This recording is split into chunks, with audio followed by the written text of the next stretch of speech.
A senior can qualify for a property tax break, live in the same home for years, and still pay the full bill because one local form was never filed. The county may not call, the bill may not correct itself, and by the time many homeowners notice, the deadline for that year may already be gone. Before you pay another property tax bill, there is one local document many seniors need to check first.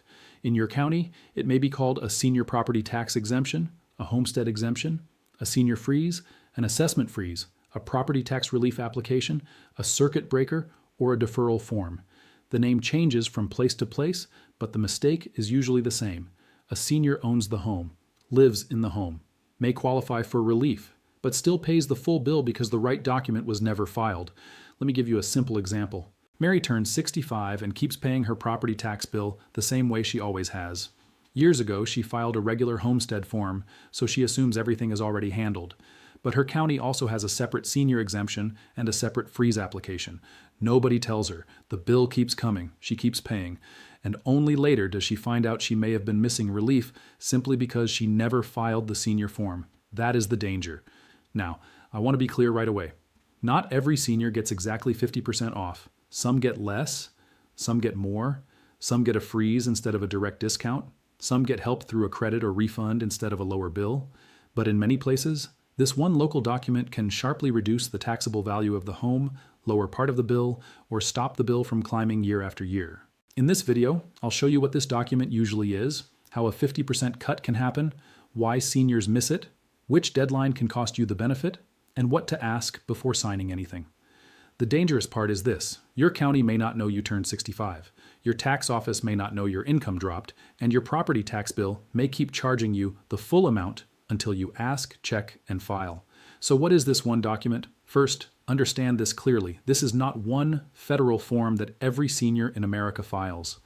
Property tax is local. That means the document depends on where your home is located. Your state may have one name for it. Your county may use another name. Your city, appraisal district, assessor's office, or tax collector may handle it a different way. In one place, it may be called a senior property tax exemption application.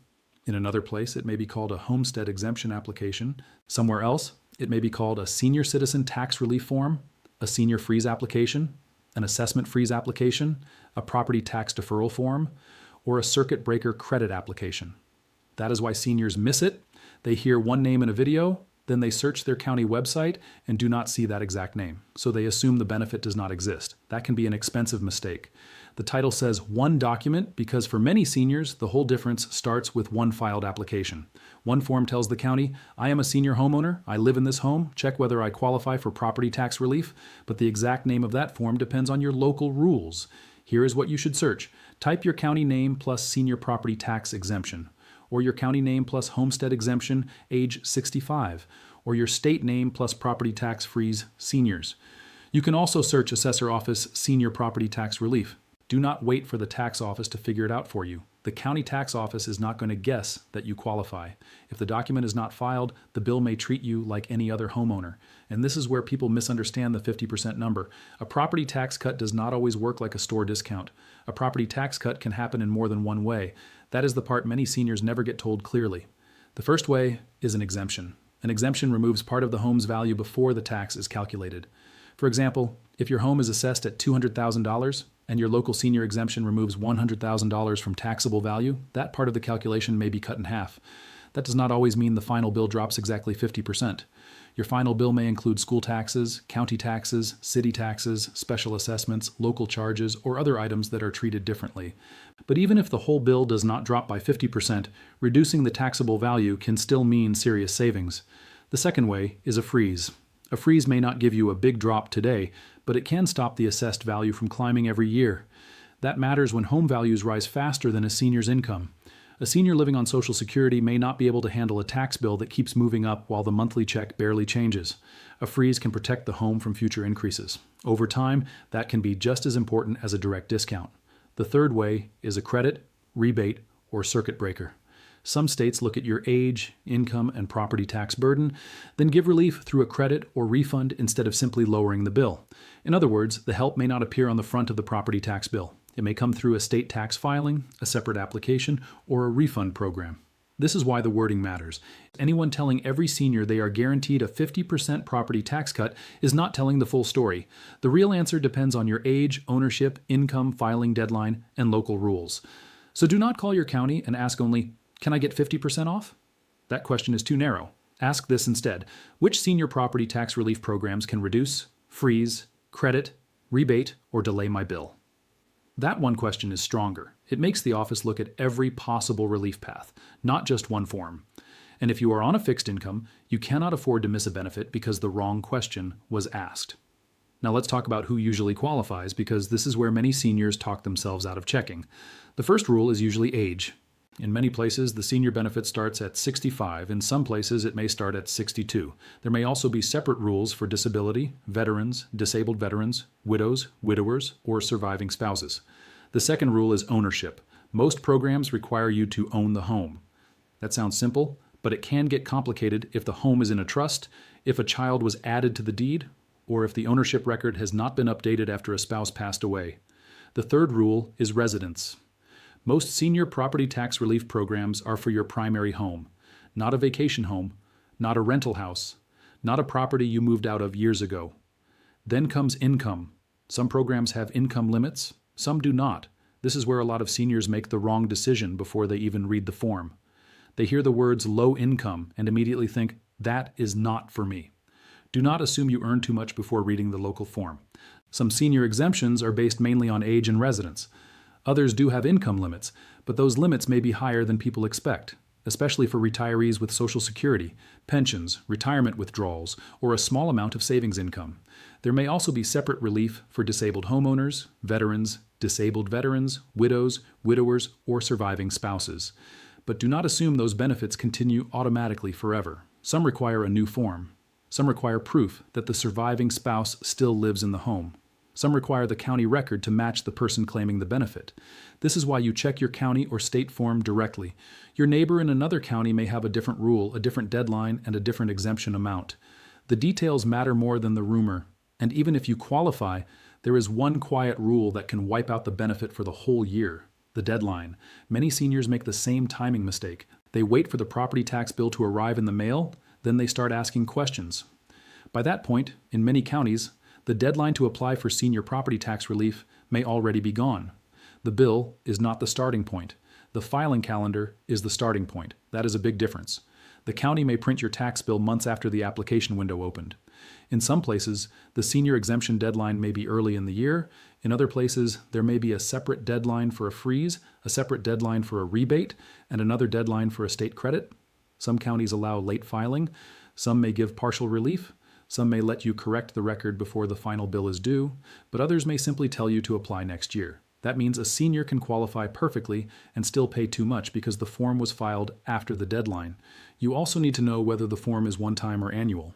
Some programs renew automatically once you are approved. Others require a renewal every year. Some require fresh income proof if your income changes. Some require a new application if you move, refinance, change ownership, put the home into a trust, or add someone to the deed. So do not guess. Go to the county assessor's website, the tax collector's website, or the appraisal district website and look for the filing deadline. If the website is confusing, call and ask one clear question.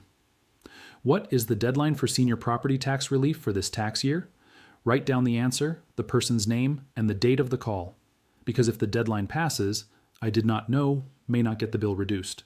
Now, deadline is not the only problem. Another common mistake is filing the wrong document.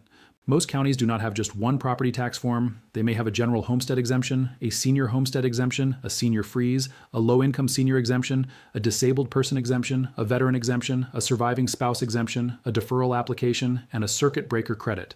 Some of these sound similar, but they do not all do the same thing. A senior may go online, download the first form that says Homestead, fill it out, mail it in, and feel like the problem is handled. But if that was only the regular homestead form and there was a separate senior form, the senior may still be missing the bigger relief. The wrong form does not protect your wallet. It only gives you the feeling that you handled it. That is exactly how seniors can keep overpaying without realizing it. They did file something. They did send something in. They did get one exemption. But they never asked whether there was a second senior form, a freeze form, or a credit application that could do more. So when you search your county website, Look carefully for words like senior, 65, elderly, homestead, freeze, relief, deferral, circuit breaker, assessment limit, property tax credit, or tax assistance. Those words matter because they may point to different programs. And when you call the county, do not ask only, "Do I get the exemption?" That question is too small. The person may answer only about one exemption and never mention the other programs. Ask this instead. "Can you tell me every senior property tax relief form I may qualify for?" That is a stronger question. It makes the office look beyond one form. It also helps you find out whether there is an exemption, a freeze, a rebate, a deferral, or a separate state credit connected to your property tax bill. If the person on the phone sounds rushed, ask where the full list of senior property tax forms is located on the website. Write it down. Do not rely on memory. Now, before you file anything, get your papers ready. This is where many seniors lose time. They find the right form, they start filling it out, and then the office asks for one document they do not have in front of them.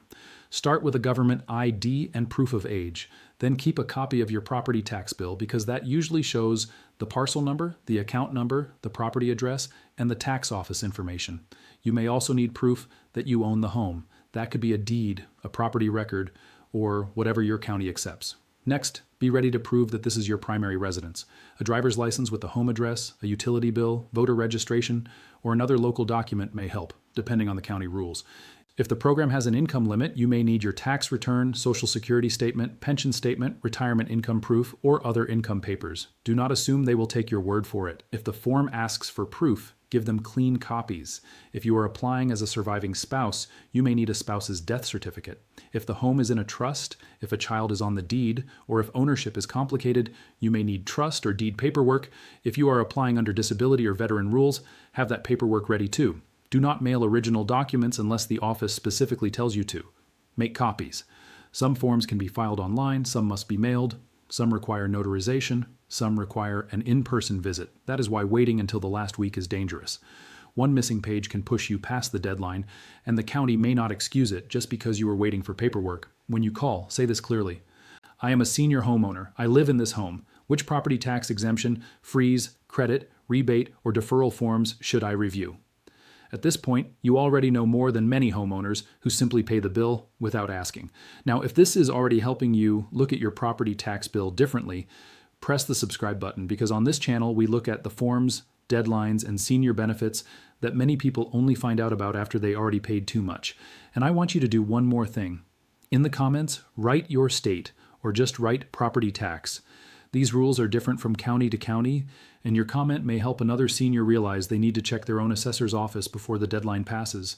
This is about knowing what to ask before another bill lands in your mailbox. Now let's reset this for a second, because this next part is where many seniors misunderstand the words tax relief. A discount, a freeze, a credit, and a deferral are not the same thing. Stop asking only one question. Do I get 50% off? That sounds simple, but it can make the county give you a very narrow answer. Ask a stronger question. Can my property tax be reduced, frozen, credited, rebated, or delayed? That matters because not every office uses the words senior exemption. Some call it a freeze, some call it a circuit breaker, some call it a credit, some call it a deferral. If you use the wrong words, you may get a narrow answer and miss the real program. And one more thing, delayed does not always mean forgiven. Reduced, frozen, credited, and deferred are 4 different ideas. Now let's separate these programs clearly because the name on the form matters. An exemption usually reduces the taxable value of your home. If the county says your home is assessed at a certain amount, the exemption may remove part of that value before the tax is calculated. That can lower the bill because the tax is being charged on a smaller number. A freeze works differently. A freeze may stop your assessed value or part of your tax bill from going up beyond a certain point. It may not feel dramatic the first year, but if home values keep rising in your area, a freeze can protect a senior from being slowly priced out of a home they already paid for. A credit or rebate is different again. That may reduce what you owe, or it may send money back after you apply.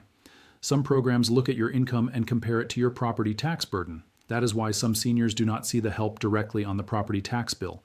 It may come through a state program, a refund claim, or a separate application. Now listen carefully to this part. A deferral is not the same as forgiveness. A deferral may delay the property tax payment so a senior can stay in the home.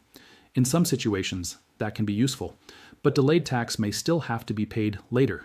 It may create a lien. It may build interest. It may become due when the home is sold, transferred, or after death. That does not mean a deferral is always bad. It means you need to know exactly what the form does before you sign it. A senior on a fixed income should not sign a deferral form until they know whether the tax is being removed, delayed, or attached to the property. Ask the office to explain it in plain English. Ask if interest is added. Ask when repayment happens. Ask what happens if the home is sold. Ask what happens after death. Ask whether your family could be surprised later. This becomes even more important for married couples, widows, and widowers. Some senior property tax benefits can continue after one spouse passes away, but you cannot assume it happens automatically. In some places, a surviving spouse may keep the senior exemption, freeze, or relief program if they still live in the home and meet the local rules. In other places, the county may require a new form, an updated ownership record, proof of age, proof of residence, or proof that the surviving spouse still qualifies by income. Do not assume the benefit stays attached to the house forever. Life changes can affect the county record. One spouse passes away. The home is transferred. A child is added to the deed. The home is moved into a trust. The senior moves out. The property becomes a rental. Income changes. Or the surviving spouse is under the required age. Any one of those changes can create a problem if the record is not updated. This is where families make expensive mistakes. They add an adult child to the deed or move the home into a trust without asking the tax office what happens to the exemption. Later the bill changes, the freeze disappears, or the county says the record no longer matches the benefit. Before changing the deed, adding a child, or moving the home into a trust, ask whether it affects the property tax exemption. Ask what happens if one spouse dies. Ask if the surviving spouse must file again. Ask if the age rule changes. Ask if the income rule changes. Ask if the benefit continues this year and future years too. Do this before the paperwork is changed, not after the bill arrives. Now, there is one simple thing every senior should do before trusting they have the benefit. Pull out the property tax bill and read it line by line. Do not trust memory. Trust the bill. Look for the assessed value, then look for the taxable value. Those numbers are not always the same. If an exemption is working, you may see a lower taxable value or a separate exemption line. Check the exemption section. Look for words like homestead exemption, senior freeze, assessment freeze, property tax credit, or tax relief. Also, look at the school tax portion, the county tax portion, the city tax portion, and any special assessments. Some benefits may reduce one part of the bill, but not another. Compare it with last year. Did the taxable value rise? Did the exemption disappear? Did the freeze line change?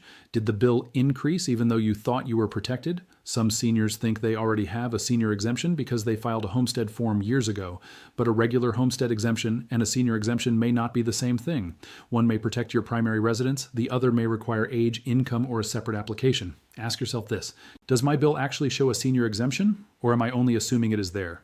If the exemption line is blank, missing, or unclear, call the assessor before you pay and ask what is on file. This is your home, your money, and the bill is not always written clearly. Now let's finish with 5 questions that can protect you from filing the wrong form, missing a better program, or signing something you do not understand. Question 1. Do I qualify for any senior property tax exemption, freeze, credit, rebate, circuit breaker, or deferral? Do not use only one word. Give them the full list so they check every possible program. Question 2. Is this a one-time form, an annual form, or does it renew automatically? This matters because some seniors are approved once and stay approved, while others must renew every year. If you miss a renewal, the bill can jump back up. Question 3. What is the deadline for this tax year? Do not ask generally. Ask for this tax year. Then write down the date, because the deadline may arrive before the bill is printed. Question 4. Does income affect my eligibility?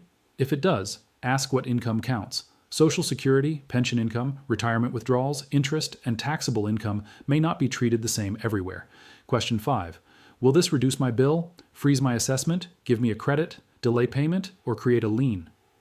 That last part matters. If the form creates a lien or repayment later, you need to know before you sign. These questions are better than asking, "Can I get 50% off?" Property tax relief can work in different ways, and a narrow question can get you a narrow answer. The one document may have different names, but the mistake is the same. Seniors keep paying the full bill because they never filed the local senior property tax document. Before you pay the next property tax bill, do this check first. Go to your county assessor, tax collector, treasurer, or appraisal district website. Search for senior exemption, homestead exemption, senior freeze, property tax relief, circuit breaker, rebate, credit, and deferral. If the website is confusing, call the office and ask them to walk you through the forms that apply to senior homeowners. The county may not know you turned 65. The tax office may not know your income dropped. The bill may not correct itself. You have to ask, check, and file. This is about making sure your property tax bill reflects the relief you may already qualify for under your local rules. If this helped you understand a property tax break many seniors never ask about, press like, press subscribe, and stay with Seniors Heaven for plain English updates on Social Security, Medicare, taxes, and senior benefits that can affect your monthly money.